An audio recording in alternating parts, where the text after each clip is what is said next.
ఇప్పుడు తుంపుల్లో wine shop లేదు, wine shop ఇప్పుడు తీసుకొచ్చి బెల్ట్ షాప్, మళ్ళీ బెల్ట్ షాప్ లాగా పెద్ద షాప్ పెట్టారు అక్కడ. ఇది న్యాయమా? అప్పుడు ఇంటింటికి బెల్ట్ షాప్ లేదుగా.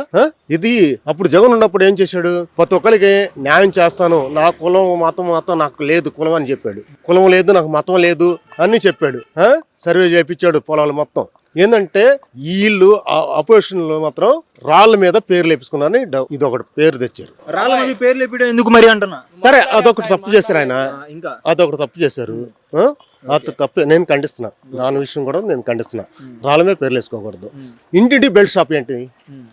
దీన్ని కూడా విమర్శించాలి. ఇంటింటికి ఉన్నాయా? ఉన్నాయి. ఎన్ని షాపు బెల్ట్ షాపులు ఎన్ని అనుకున్నా తుంపుల్లో? 5 షాపులు ఉన్నాయి. నేను చూపెడతాను, వస్తారా మీరు? చూపెడతాను, వస్తారా?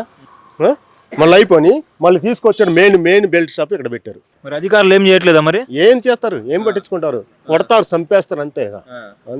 ఆ విధంగా ఉంది ఆ పరిపాలన ఉంది. గతంలో ఎలా ఉంది మరి? గతంలో 100 మార్కులు వేయచ్చు చంద్రబాబు నాయుడు. 100 మార్కులు వేయచ్చు చంద్రబాబు నాయుడికే 100 మార్కులు వేయచ్చు. అది లోకేష్ గారికి 100 మార్కులు వేయచ్చు. అంతే వేయాలి, అంతే. పరిపాలన బాగుంది, అంతే. 100 మార్కులు వేయచ్చు, అంతే. అమౌంట్ డబ్బులు పడ్డాయా? తల్లికి 100 డబ్బులు, తల్లికి 100 డబ్బులు పడ్డాయి. 1500 అని చెప్పి 15,000 చెప్పి 13,000 వేశారు. అప్పుడు జగన్ 15,000 అని చెప్పి 1000 రూపాయలు దొడ్లకి కడగటానికి ఎత్తే 1000 రూపాయలు తీసుకుంటే తిట్టారు, అందరూ తిట్టారు. ఇప్పుడు 2,000 తీసుకున్నారు. ఇప్పుడు తిట్టలేదు, ఎవరు తిట్ల.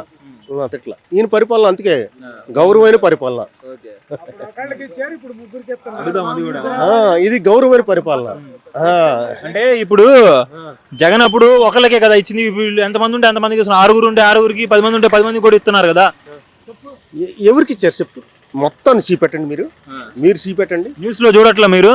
మీ ఊర్లోనే చూసుకుందాం. పిల్లలు ఉంటారు కదా, 2-3 పిల్లలు ఉన్న వాళ్ళు, వాళ్ళకి డబ్బులు పడలేదా? అందరికి పడలేదు.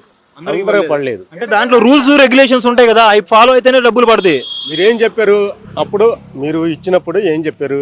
అర్హత ఉండాలి, లేకపోయినా కానీ ఎంతమంది పిల్లలు ఉంటే అంతమందికి డబ్బులు వేస్తామన్నారు. వేయాలి కదా. ఎవరండి? సిలువూరు. ఏం చేస్తా ఉంటారు? వ్యవసాయం.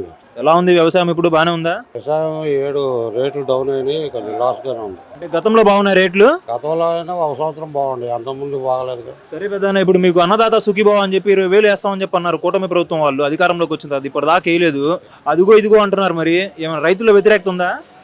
రైతులు వేస్తారన్న ధైర్యంతో ఉన్నారు. ఎప్పుడు వేస్తారో అని చెప్పి ఎదురు చూస్తూ ఉన్నారు. ప్రభుత్వం మారింది, మారినాక అవకతవకలు ఉండే సరి చేసుకుంటున్నారు. సరి చేసుకోవటం అయిపోయినాక వర్షనే పడతాయి అని అనుకుంటున్నారు. ఎంతకాలానికి సరి చేసుకుంటారు? సంవత్సరం అయిపోయింది కదా.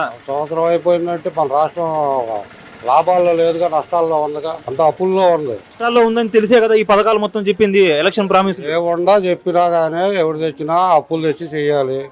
వీడు కాకపోతే కొంత అభివృద్ధిలో కూడా కొంత పెడుతున్నాడు. అభివృద్ధి అనేది ఉండాలి. అసలు ఆర్థిక అభివృద్ధి లేకుండా కొత్త పథకాలు ఇచ్చుకుంటూ వెళ్తే ఉపయోగాన్ని ఉందా? మీ నాన్న అప్పు చేసి వెళ్తాడు, నువ్వు కడతావా ఆడొచ్చి కడతాడా? మనమే కట్టాలి. ఎవడు అప్పు చేసినా మనమే కట్టాలిగా. అదేదో కంగారు పడకూడదు, నిదానం చేస్తాడు. అభివృద్ధిలో కొద్దిగా ఆదాయం తెచ్చుకొని ఈ పథకాలు కూడా చేస్తాడని నమ్మకం ఉంది. తల్లికి 100 డబ్బులు పడుతున్నాయి అంట. మరి పడ్డాయా పిల్లలకి, లేకపోతే ఆగినాయా? ఎవరికైనా ఎక్కువ మందికి ఆగినాయా, వచ్చినాయా? వరకే పడ్డాయి. ఎంత పడ్డాయి? 13,000 పడ్డాయి. అంటే 15,000 కదా చెప్పింది, 13 ఎందుకు చెప్పాడు? స్కూల్ రిపేర్లకి 2,000 అని అంటున్నాడు. అంటే వీళ్ళు ఇంతకుముందు జగన్ గారు అప్పుడు 15,000 చెప్పి 14, 13 అలా ఇచ్చుకుంటా వస్తే వేలెత్తి చూపించారు కదా. మరి ఇప్పుడు వీళ్ళు 15,000 అని చెప్పి 13,000 ఇస్తే అలా? మరి 12 కూడా ఇచ్చారు. 12 కూడా ఇచ్చారు. అప్పుడు 12 ఇచ్చారు, 13 ఇచ్చారు. రకరకాల ఏంటంటే వాడు ఇచ్చాడు, తీసుకుని వచ్చిన పడి తీసుకుంటున్నారు అంతే. డబ్బుకు అలవాటు పడ్డారు జనం కూడా. ఎవడు ఎక్కువ ఇస్తాడా రూపాయి అనేది అంటే ఉండరు. కానీ ఆడిచ్చాడు ఈడిచ్చాడు అని వాడికి గొప్పగా ఉంది. ఏ పదవి ఇచ్చినా అభివృద్ధి పదవంలో అభివృద్ధి చేసుకుంటా ఇస్తే అది గొప్పతనం. కానీ అభివృద్ధి లేకుండా నేను పథకాలు పంచుతాను, నేను అప్పులు కాదంటావు. అది ఎట్ట కరెక్ట్ అయితే చెప్పండి మీరే. నువ్వు చెప్పు. నువ్వు చదువుకొని ఉండవు, ఏడ ఉద్యోగం చేయాలన్నా ఏడకెళ్ళి చేస్తా? ఇతర రాష్ట్రాలు వెళ్ళి చేయాలి. మన రాష్ట్రంలో ఏమైనా ఉందా? ఒక కంపెనీ వచ్చిందా? ఇప్పుడు వస్తున్నాయా? ఇప్పుడు వస్తున్నాయి అని అంటున్నారు. ఇంకా మొదలవ్వలేదు, వస్తున్నాయి చేస్తాం అంటున్నారు. అమరావతి 3 ఏళ్ళు కడతామన్నారు, మరి 3 ఏళ్ళు అయిద్దా? 3 ఏళ్ళు ఎట్ట అయింది? ఏ లెక్కలు అయింది? 3 ఏళ్ళలో ఏ లెక్కలు అయింది? చంద్రబాబు నాయుడు గారు చెప్పారు, నారాయణ గారు చెప్పారు 3 ఏళ్ళలో కట్టి చూపిస్తాం. వాళ్ళు చెబుతారు. ఇప్పుడు పోయిన ప్రభుత్వం పోలవరం ప్రాజెక్టు సంవత్సరాలు అయిపోద్దని అన్నారు. 21కి అయిపోద్ది అన్నారు. ఇప్పుడు వరకు అయిందా? అది అంతే ఉంటుంది. ప్రభుత్వంలో రూపాయి టర్న్ ఓవర్ అవుతూ ఉండాలి. ఆ టర్న్ ఓవర్ని బట్టి ఆ పనులు అవుతాయి. ఆ పనులు అనేది ఇటు నిదానంగా చేస్తాడనే నమ్మకం ఉంది. మొత్తంగా ఈయన చేసిన పరిపాలన, సంవత్సర పరిపాలన ఎలా ఉంది? సంతృప్తికరంగా ఉందా, లేకపోతే ఇంకా ఏమైనా కరెక్ట్ చేసుకోవాలా? మామూలుగా ఈ తల్లి కొందరం ఇచ్చాడు కాబట్టి ఇప్పుడు 18 సంవత్సరాల వాళ్ళకి 15,000 వేస్తానన్నాడు. అది వేయలా.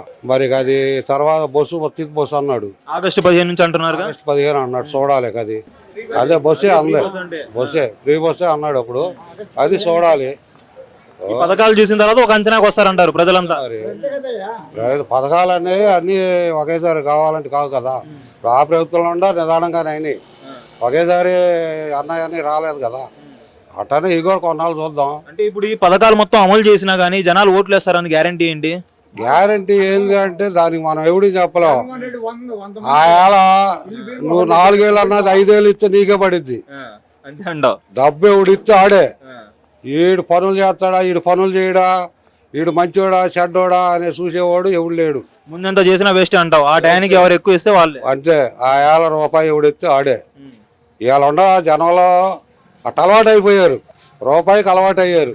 ఆ రూపాయికి అలవాటు అయ్యి ఆ రాష్ట్రం ఎట్ట బాగుని దేశం ఎట్ట బాగుని వాడికి అనవసరం చేశారు. అదే అలవాటు చేశారు. అదే ఇదివరకే పంచాయతీకి 15 పైసలు ఇచ్చారు. ఇదే పంచాయతీ 15 పైసలు ఇస్తే అప్పు రూపాయి 15 పైసలు ఇచ్చారు అన్నారు. ఇవాళ పార్లమెంట్కి 3 ఏళ్ళు 5 ఏళ్ళు ఇస్తున్నారు. అదేది ఎక్కడ పోతుంది దేశం? ఆ డబ్బు ఎక్కడది? వాడు ఏమన్నా జేబుల్లో తీసుకొచ్చి ఇచ్చాడా?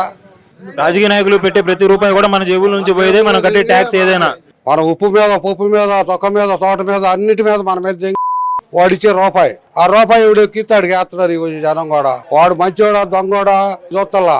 అవి అనేది ఆ జనంకి అవి పనికిరావు. ఒకవేళ ఎవడినన్నా దొంగ అన్నాం అనుకో, మీ నాయకుడు చేయట్లేదా, ఆ నాయకుడు చేయట్లేదా, నువ్వు చేయట్లేదా అంటున్నాడు. ఎవడు చేయకుండా ఉన్నాడు అని అన్నాడు. ఒకనాడు ఈరియా కుంభకోణంలో 1,00,000 రూపాయలు చేస్తే ప్రధానమంత్రి రాజీనామా చేసి ఊరుకోవాలా. రాజీనామా చేసి వెళ్ళాడు. అప్పట్లో అలా జరిగే రాజకీయాలు అటు జరిగాయి. ఇవాళ కానీ వాడు నువ్వు ఇంకో ఆడు లేదా అనే మాట వస్తుంది.